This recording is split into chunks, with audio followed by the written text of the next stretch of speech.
শুধু কাজ আরম্ভ করার আগে উঠে এই যে একটা আছে ফেসবুক হাসামাতের না মিসামাতের বুকটাকে উঠিয়াও সকল সবকে দিলাম। হ্যাঁ, গোয়েন্দাতে রাস্তা সেফটি ল্যাপটপ ছিল, আবার তুলছি, তুলিয়ে আবার বেকারে করলাম। রাস্তা নিয়ে পলিটিক্স, স্কুল নিয়ে পলিটিক্স, এগুলা বাদ দিয়ে সিলেট শহরে কিন্তু আমি কোনো ঠিকাদারদের সুদা যদি 2 টাকা লাভ করো 25 টাকা লাভ করার চেষ্টা করি না। এলাকার উন্নয়নে কিন্তু আমরা কে কোন দল করি, কে কোন এটা না। সরকারের এই উন্নয়নে খালি বিএনপি মানুষ দেখতে নাই, জমিয়তের মানুষ দেখতে নাই, এলাকা পঞ্চায়েতের মানুষ দেখতে নাই, যারা রাজনীতি করে না সব তো এই রাস্তা দিয়ে রাস্তা হইল সরকার। আমি আমার উপজেলা 3টা কাম করতে গিয়ে দেখা যায় যে বেশ কিছু রাস্তা নামের মধ্যে আমার লোকে লাগাই, জনতার লোকে কানাই লাগাই। এই গোড়ানন্দিন সড়ক অলরেডি টেন্ডার হয়েছে, এটা প্রায় 45 কোটি টাকা। এটা 3 প্যাকেজে। আগামী সপ্তাহ থেকে ইনশাল্লাহ, আমি জানি না আগামী সপ্তাহ, তবে আমি সপ্তাহ হইলাম না, আমি 10-15 দিন সময় রাখে বললাম অনাইলে এসে হইবা পইলা 7 দিন তো আমি এলে একটু আমার অন্য দিনও আগে হইলে তো ভালো। তবে আমি চেষ্টা করব এটা যত তাড়াতাড়ি সম্ভব। এটা গোয়েন্দাতে রাস্তা সেফটি ল্যাপটপ ছিল, আবার তুলছি, তুলিয়ে আবার বেকারে করলাম।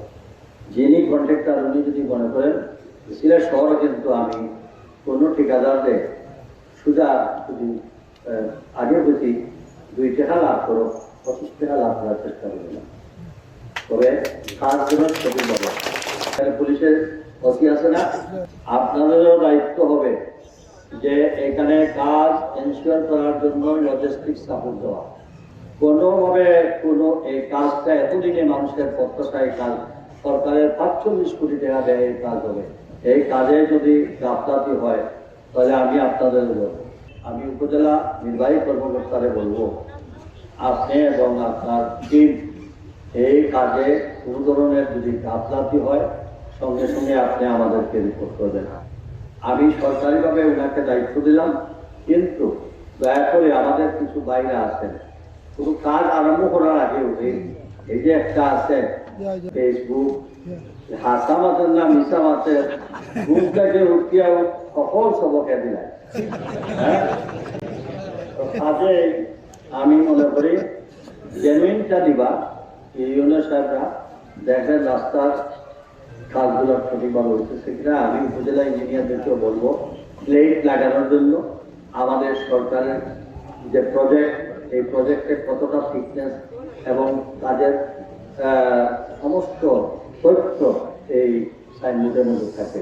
আমাদের নেতৃবৃন্দরা খুব কৌশলে আমাকে এই রাস্তা দিয়ে নিয়ে আসছে। আমি আর কিছু বললাম না যে আমাকে কৌশলে আনা হয়েছে এই রাস্তাটা দেখার জন্য। আমি রাস্তা দেখে আমি আসলে অত্যন্ত মর্মাহত। তবে এটা কথা দিয়ে গেলাম, এই গাছপাড়ি হরিপুর রাস্তা আমি ঢাকায় পৌঁছে এটা স্টিমেট তৈরি করে যাতে মাসখানিকের মধ্যে এই রাস্তা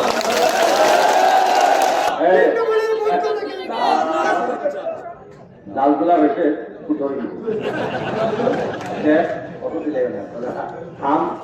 আমার এইসব বক্তৃতা খুব একটা ভালো লাগে। গত 17টা বছর এখানে যারা ছিলেন তাদের প্রতি আমার বলার কিছু নেই, খালি এটুকু বললাম আপনাদের বিবেক কোথায় ছিল, আপনাদের বিবেকটা কোথায় ছিল।